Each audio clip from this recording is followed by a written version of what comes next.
Hello again, everybody, and welcome to another exciting episode of Comprehensive D&D 5e Guides, which one of these days I'm going to come up with a better name for it, but for right now it fits.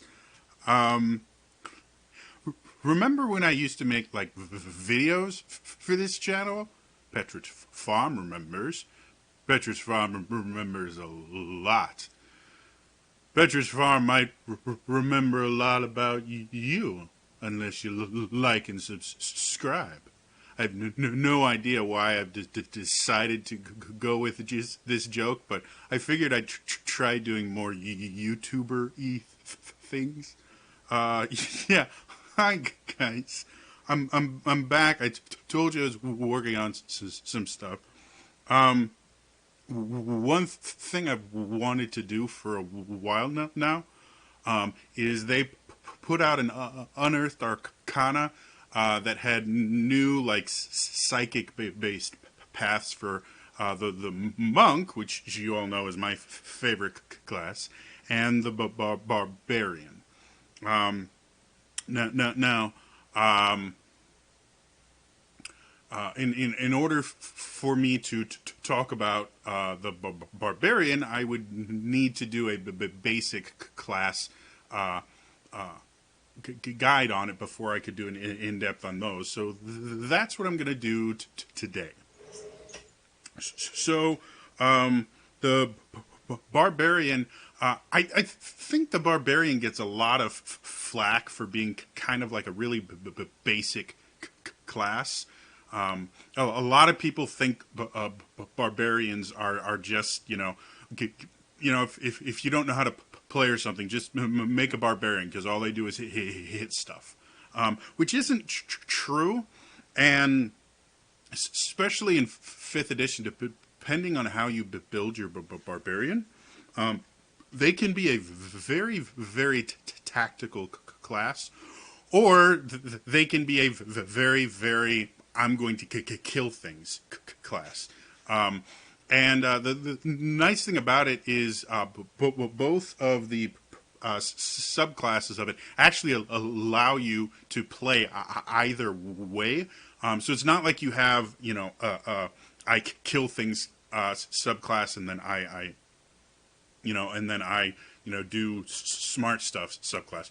No, they both have features and things like that really help you to customize your place in the party.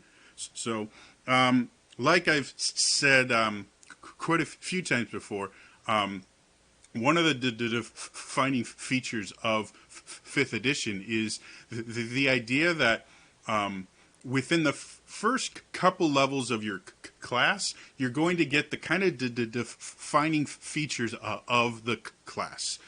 These are the things that make the class play differently than similar classes. Like a barbarian, a fighter, and a ranger can all be melee fighting classes. They can actually use most of the same weapons and a lot of the same armor too if they want. So each class has something that differentiates it, that makes it very special. The barbarian, the first thing that kind of makes it special is its hit dice. Barbarian has the largest hit dice in the game. Gets a D12. That means barbarians are hit point sponges. They're designed to take a beating. And that idea of their design to take a beating will get reinforced over and over again. Now, a lot of people kind of think that means, it's an easy mode class. You don't have to watch your hit points as much. And that, again, it's a very oversimplified look at it. Yes, you can just play it as, I don't have to worry about my hit points unless I get hit hard. But it also again, depending on how you build it, you can create a barbarian that's specifically made to take hits for other people. A barbarian that's made to just stand out in the front and absorb hits, which will mess with the action economy that I've mentioned many times before. If you can take away actions from your opponents by having them waste spells or just attacks and things like that on the barbarian, and he's not really phased by it, that can really change the battle. And depending on where you place the barbarian, it can, and who you make it attack, etc., it can really change the flow of battle. So it's a lot more than just me hit things and get hit. So that's the first thing, and that's before you take your, or that's technically as you build the character, is you get this D12 hit dice. The second defining feature of the Barbarian, this has been with the Barbarian since I think second edition, is Rage. Rage is this state where Barbarians do more damage, take less damage, and will get a bunch of other features built into it. They get blind with anger and then just do crazy stuff. It is the thing that makes the Barbarians so unique. Because no other class has this kind of, flame on mentality where they just go Super Saiyan and just go nuts. And so that's a really cool aspect of the Barbarian. And you'll find so many of the things in... come on, focus. Thank you. I don't know why my autofocus is so weird today, but... that's one of the thing that's really going to be modified and changed with your subclass choices and feat choices, and that all of them are going to affect either your ability to take hits or your rage and just ability to generate the damage, which rage does both. And then the other thing you get at first level is unarmored defense, which fits into the idea of being able to take damage. You don't need to wear heavy armor to have a decent AC. Your AC is a combination of your dex and constitution, which again, constitution translates to hit points. So now constitution is pulling double duty with giving you lots of hit points and giving you a higher armor class, which is useful because the dexterity, you're probably not going to put a ton into that because you need your strength for just about everything of the Barbarian. They're a very strength-focused class, so your dex is probably going to be lower than like a monk who can put all their points into the dex and wisdom and then get a really high armor class that way.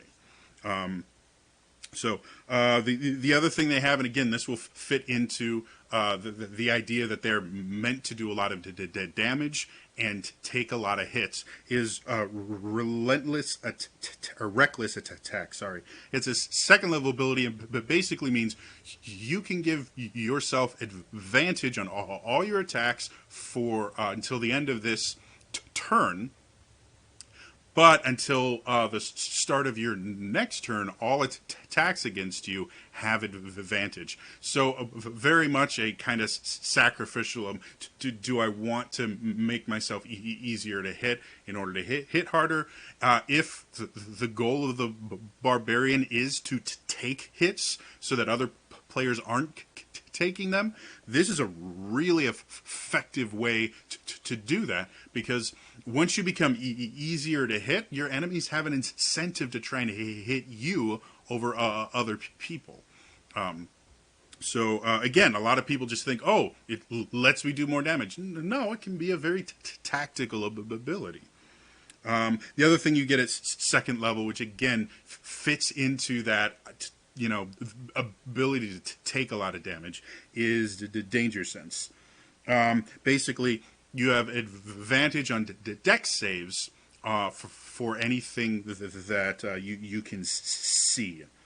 and you can't be blinded, deafened. You have to be able to see what's coming at you. And again, making your deck saves can be the difference between a 50 hit point attack and a 25 hit point attack.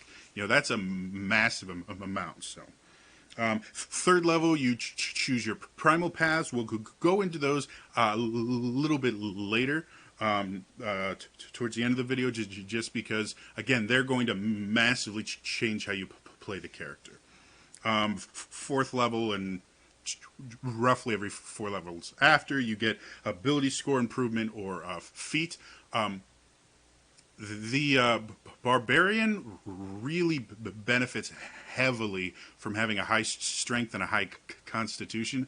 So I see a lot of people that play Barbarian that kind of ignore feats for them, which I think is a really detrimental thing. There are a lot of feats that can really make a Barbarian play very differently. Things like Shield Master, a lot of people don't think about because they think about Barbarians with big two-handed weapons. But your unarmored defense actually allows you to use a shield.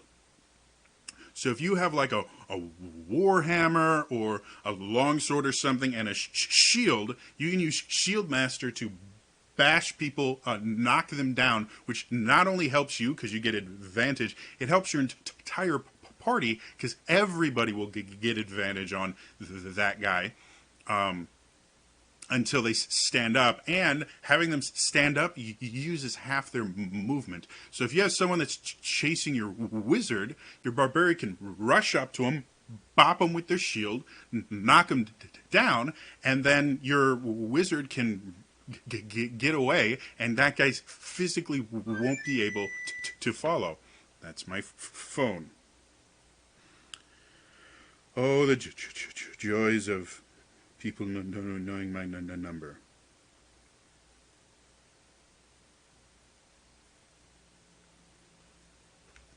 It's probably going to do it one more time. So, getting back to this, yeah, most of your ability score improvements should probably go to your strength and constitution, but look at taking at least 1 or 2 feats that are going to change things up for you. They can really expand how you play your barbarian, and can fit into that those ideas of, I can take a lot of hits and I can give a lot of hits.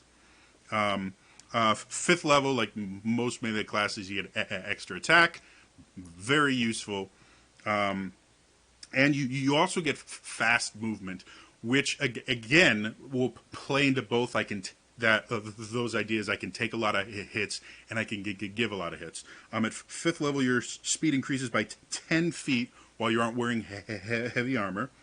And that really can change a lot of things, because now, again, barbarians are primarily a melee class. You can build one that does range things with throwing, but it's frustrating to be honest. So the ability to run faster and get to more places quicker is a massive deal. If you combine that with something like the mobility feat, where you can go up, bop someone, and then run right past them without taking opportunity attacks, that can be really, really useful. Or just running around and getting everyone to take an opportunity attack on you is a big deal. That's taking away their reaction, which can be used for opportunity attacks, can be used for counter spells, a lot of different things. So yeah, again, you can play it very tactically or very me go up, me hit things. At 7th level, you get feral instincts, which basically you get advantage on initiative rolls, which again, that idea of I can take a lot of hits and I do a lot, this makes it that much easier for you to go in and get the hits before the enemies can react. And if you're the guy in the front, there's that much better a chance that they're going to focus on you for at least the first round while everyone else is getting into place. The other thing that's nice is if you're surprised, as long as you go into a rage at the start of your turn, you can actually act. So this kind of works as an immunity to surprise, which is massive. It's really, really useful because surprise rounds can decimate a team. And if not only do they not get a full surprise round, but you go before the guys that surprised you, and you can run up to the most dangerous one and knock him over, or just attack him a couple times so he can't do anything. You are golden. You're going to disrupt any ambush against your party. Ninth, you get brutal critical. This is massive. Basically, whenever you get a crit, let's say you're using a great axe, you use a D12 for damage. If you get a crit, you would roll 2d12. With brutal crit, you roll 3d12. And then as you get higher, at 13th level, you would roll 4d12. At 17th level, you would roll 5d12. I mean, that is massive. Especially when you can give yourself advantage, you have a much better chance of getting a crit. You get extra attacks. Like, you can turn into a powerhouse when you can hit with 5d12. That's more powerful than a lot of like 3rd or 4th level spells, and you don't have to burn anything to do that. Again, that idea of I do a lot of damage, that makes a whole new system. Then 11th level, you get Relentless Rage, but basically the way Rage works is if you don't take damage and you don't make an attack, you lose your Rage early. Or no, Relentless Rage, that's a different one. Relentless Rage is, again, this is based on the idea I can just take a lot of damage. If you get reduced to 0 while you're raging, and it doesn't outright kill you, which as a barbarian, super hard, you can actually roll a con save. That's DC 10. As long as you roll higher than that, you get to come back with 1 hit point. So now, not only do they have to whittle you down a ton, but if you only have 1 hit point, they hit you with like 40 points of damage, you can just roll a DC 10 con save, and it did 1 damage, and you pop back up with 1 hit point. And you can keep doing that every time you succeed. The count goes up by 5. So first it's DC 10, then 15, then 20, 25. But again, as a barbarian, you're going to have a high con score, and you're actually proficient in Constitution saving throws. So you can probably get easily. You can get 2. You might be able to get 3 before bad things start happening. And then you have to finish a short or long rest for it to reset back to 10. So again, that idea of I can take a lot of damage, just like Brutal Critical, this will really change what that means. You can take a lot of damage. 15th level is Persistent Rage. That's the one I was talking about, where your rage doesn't end. One of the really effective ways of dealing with a barbarian is paralyze them or do something that prevents them from taking action for a single turn. That will get rid of their rage, and up until level 20, they actually have a limited number of rages they can do per day. So persistent rage doesn't matter anymore. Your rage stays until it ends, which I believe is a minute. Yeah, it lasts for a minute, so that's 10 turns.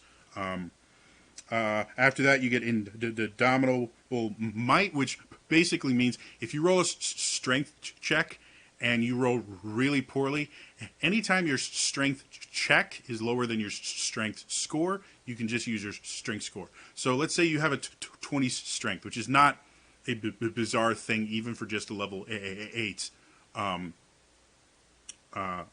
barbarian.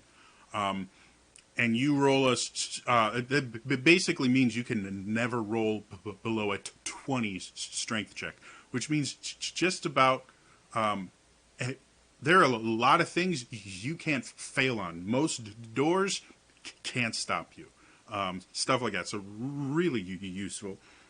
And then the 20th level ability, this is supposed to be a really big, crazy game-changing ability. It adds 4 to your strength and constitution scores and increases their limit.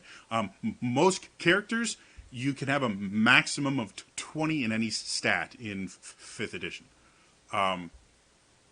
However, with this, it increases it to 24 for both constitution and strength, which means, again, if you maxed them out, you would have 20 con, 20 strength, and you get an extra 4 on both of them. So that's a plus 7 strength modifier to plus 7 con modifier. When you combine that with unarmored defense, that turns your AC to 24. And if you use a shield, you have a 26 AC when you're in your underwear. Like, really, again, that feeds into that idea of, you know, barbarians can just take a lot of damage. Once your AC of 24 to 26, you're not taking a ton of hits. They're still going to hit you fairly regularly, but they're going to miss a lot. So that's that. Let's talk about the path, since the barbarian doesn't have a ton of really complex abilities. Yeah, we can just go straight into it. We have two paths, which are the path of the berserker and the path of the totem warrior. Berserker is kind of classic barbarian. They go into a rage. They do lots of damage. They get stuff that increases their damage exponentially with this class, or with that subclass. The Totem Warrior is a much more strategic version, but again, that doesn't mean all frenzy barbarians are just not strategic. It just means they do things differently. So first things first. At third level, you get the ability to go into a frenzied rage. What that means is you have to use your bonus action for it. So for one turn, you won't have your bonus action. But it means that every subsequent turn, you can make a melee attack as a bonus action. So that increases level 3. That doubles the number of attacks you have, going from 1 to 2. Once you get extra attacks, that turns it from 2 to 3 attacks. And when you think about like brutal critical you get later on, and your rage damage that goes up as you get higher levels, that's a big deal. Adding an additional attack, especially with things like reckless attack, gives you that many more chances to crit. That many more chances just to hit in general. Can be very effective when fighting casters, because every time you hit them, even if you don't do a ton of damage, they have to make concentration checks. So very useful there. When you get to 6th level, you get mindless rage. Basically, you're immune to any sort of mind control, charm, whatever, as long as you're raging. And if you aren't raging and they dominate you or something like that, as long as you can come up with a way to rage, which again is the defining feature of the barbarian, they're going to want you to rage. It wears off just like that. So, again, that kind of fits into that idea of I can take a lot of damage, is the idea that people can waste control spells on you, which is a very effective way to deal with powerful creatures and or powerful players from a DM standpoint. And with the fact that barbarians in general have to worry about their strength, their dex somewhat, and their constitution. I just realized I said you could have a 24. You can't because it's dex and con, not strength and con. But you'd still have a 22 and a 24 if you had 5 or 20 dex. But anyway, it's still a good ability. Wow, I feel dumb for that. But yeah, the mindless range, since generally you will have a low wisdom score, you are a primed target for mind control spells because you're probably going to fail the saves. But with this mindless rage, as a DM who has a berserker in the game they run, I constantly forget about this and waste spells on barbarians. It's a really effective mean, and if you're going not from like a gaming perspective but a role playing perspective, it would make sense for the big, strong, stupid guy to get mind controlled. So very useful there. Intimidating presence, you get a 10th level. This, I think, is very much a mixed bag. It lets you use your action to frighten someone, and you can use your action on subsequent turns to keep frightening them, which is okay. The frightened condition is not one of the most debilitating conditions, but it's useful. You can use it to prevent, because when you're frightened, you can't move closer to the thing that's frightened, that you're frightened of.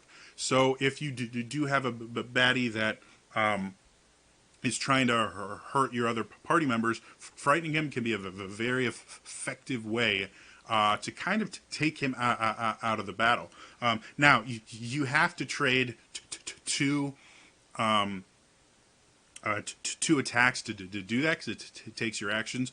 But if you've got Frenzy and you're raged, you can still have one attack, which is useful. The downside, forgot to mention about Frenzy. Whenever you Frenzy, you gain a level of exhaustion, which at low levels can be pretty bad. High levels, I believe, Greater Restoration removes all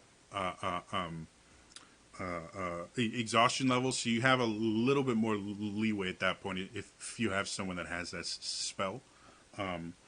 Anyway, so yeah, it's an interesting ability, and again, it plays into the very tactical aspect of the barbarian by positioning yourself in certain ways and fearing the right person.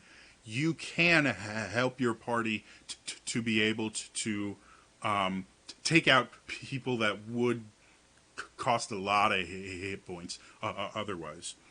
And then retaliation is the last one, which is basically you get it at 14. And whenever you take the damage, they don't have to attack you. You just have to take damage from them, which is a lot of different things.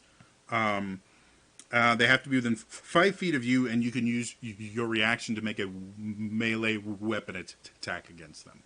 So again, that can be super useful if you get right up to a caster and they cast a spell on you, and they have a concentration going up. That's another chance to disrupt their concentration. It's another chance to get a brutal critical. It's another chance for a lot of different things. So again, very useful, especially if you're not getting a lot of opportunity attacks, which is the main use of the reaction for the barbarian. That's a great way to get some use out of it. The last one is the Path of the Totem Warrior. Again, this is a much more kind of tactically focused barbarian. I think Totem Warriors can be a ton of fun. They don't quite have the raw damage that a Berserker will have, but they still can do a lot of damage. And they can mix it up with other things that help their party. So the first thing you get is what's called Spirit Seeker, which basically lets you talk to animals and find them. You can cast Beast Sense and speak with animals as rituals for free.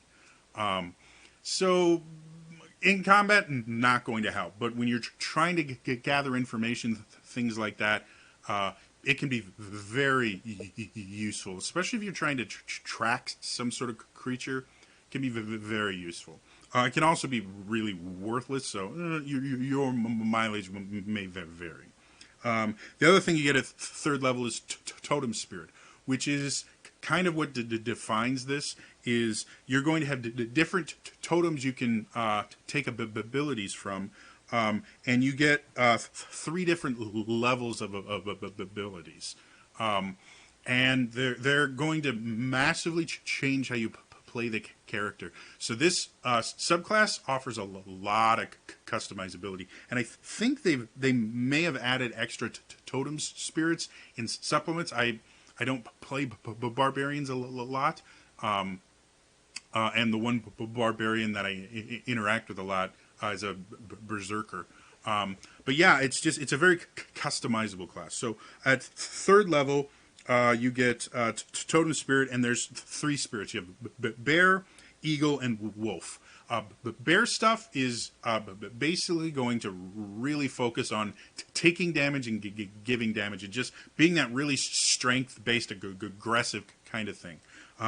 The Spirit version of it is when raging, you have resistance to all damage. Normally with rage, you get extra damage, and you take half damage from bludgeoning, slashing, and piercing damage. So most physical damage. But Bear, all other damage except psychic, I believe. Yeah, which even includes force damage, which is normally the kind of damage that nobody has resistance again. So if you take Bear, anytime you're raging, you take half damage all the time. This, again, can be very useful just for going in and killing things, or again, focusing on that action economy where you are getting people to attack you and waste their attacks, but basically, because you're absorbing half their hits. And now even spellcasters, when they focus on you, normally kind of the bane of a barbarian, they're not doing it unless they're using psychic damage, which there's not a ton of spells that do that. So, very useful. Eagle is when you're raging and you aren't wearing armor, all opportunity attacks against you have disadvantage. This kind of leans into that idea I talked about before about a barbarian just running through and getting opportunity attacks to take them away from enemies.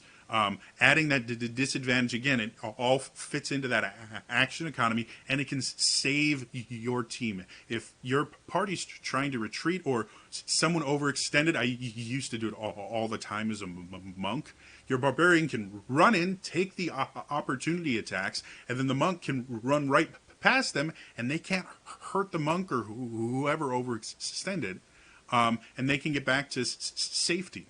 So very useful. Eagle is always going to be kind of around mobility. And then Wolf, you basically get pack tactics. All of this is while you rage. Your friends have advantage on melee attack rolls against any creature within 5 feet of you that's hostile to you. So pack tactics is something that wolves in their stat block has it, as if they're next to a wolf, they get advantage. This is massive, especially if a melee-focused party. Like I said, I like monks. A monk and a barbarian with wolf spirit. are super useful because the barbarian can come up and just do damage. The monk can come up, and now that they have advantage on all their attacks, they can keep attacking and hitting until they can stun it, which will give the barbarian and everyone else in the party advantage on their attacks. And it takes away the attacks of like they work together really well. I love combinations of bards and barbarians and monks. They complement each other a lot. 6th level, you get Aspect of the Beast, which is your next totem ability. For Bear,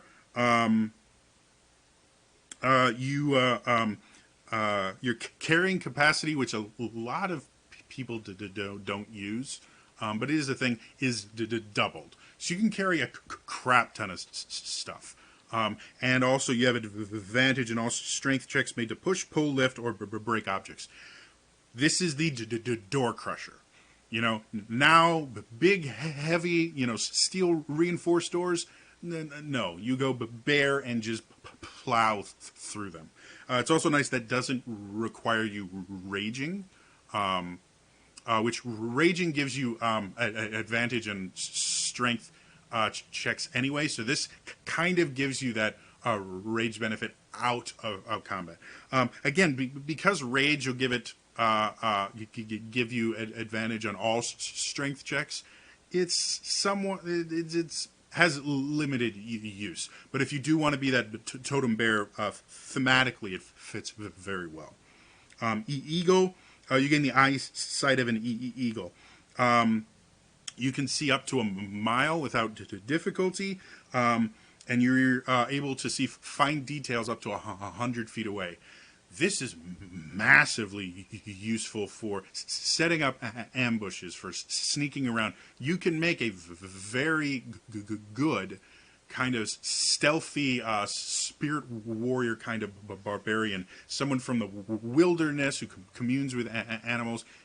Very cool, and Eagle will really help you with that. It also, you don't have disadvantage on perception checks due to dim light. Another super useful thing. And then Wolf lets you track creatures while traveling fast. You can move stealthily while traveling at a normal pace. So that is entirely just traveling stuff. Which, again, for some parties, really, really useful. Especially if you are tracking a fast-moving creature. That can be just unbelievably useful. If your campaign doesn't do like if you have a city-based campaign, it's going to be less useful. But talk to your DM, and you can probably find ways to make that more useful. 10th level, you get what's called Spirit Walker, which just means you can commune with nature for free as a ritual. Commune with nature is an information gathering spell. You call nature spirits, you ask them questions, you get answers. Again, for a very tactically played barbarian, this is fantastic. Because you can get information from nature that you can't get from, a street urchin or a guard or something like that. It can help you plan out attacks. It can help you navigate the wilderness, a lot of different things. And even in the middle of a city, there's still nature there. There's critters, there's like moss and fungus. So it can be very useful depending on how you use it. And then Totemic Attunement is your final totem ability.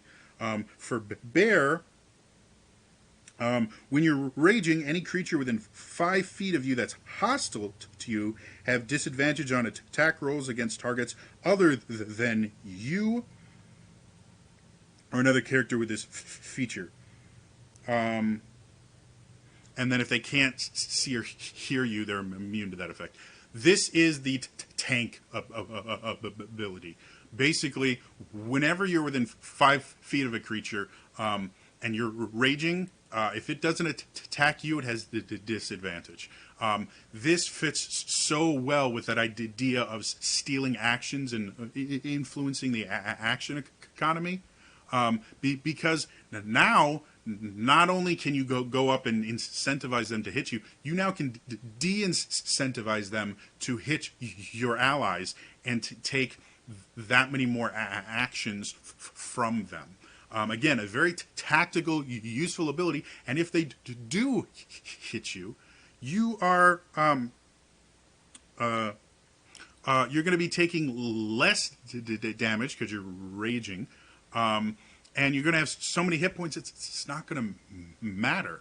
Again, so and this is 14th level you get them. It can make you a very tactical barbarian.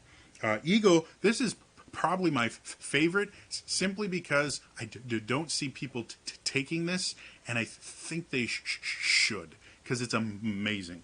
Eagle, you get while raging, you have a flying speed equal to your current walking speed.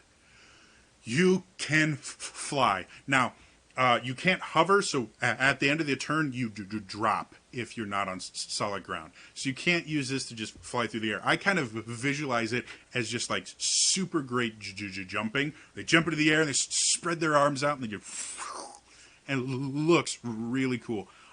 I cannot tell you how useful a flying speed can be for a melee character that can absorb a crap ton of damage. You've got a baddie that's just in the air, just raining down the destruction on you, so there's nothing you can do, which happened if you watched the first campaign of Critical Role. That happened quite a bit to Grog. Not like every combat, but it happened like at least 3 or 4 times where he spent an entire battle doing almost nothing because all he could do was make one throw attack, and that was it. With this, you can fly. Base, it's 40 feet, because you have most characters have a 30-foot running speed, and then that plus 10 due to the movement we talked about earlier. If you add mobility to that, that turns you to 50. And if you use your action to dash, you have 100 feet of flying you can do in a turn. That is massive. You can clear gorges. You can get right up to the big baddie and fly over everyone to do it. So again, that adds to that idea of not only being able to do a lot of damage, but to take a lot of hits by being able to literally impose yourself into the middle of combat. And then Wolf, on your turn while you're raging, you can use your bonus action to knock over a creature. A large or smaller creature prone. I mentioned before the shield thing, and it's how useful that can be with Shield Master. The one, the downside is that is, I believe, a strength contest. So their strength versus your strength. While you're raging, you have an advantage, and you have a high strength score. But if you're fighting like, you know, an ogre or something, they're going to have a large strength score. You're not going to have an easy time knocking them down. This, there's no roll. You just knock them prone.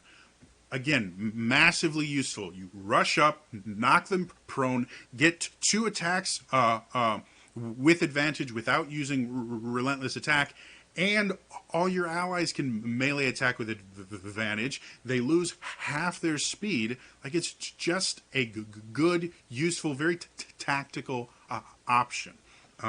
So yeah, that's the Barbarian. Again, it's based on the idea of it can take a lot of damage and dish out a lot of damage.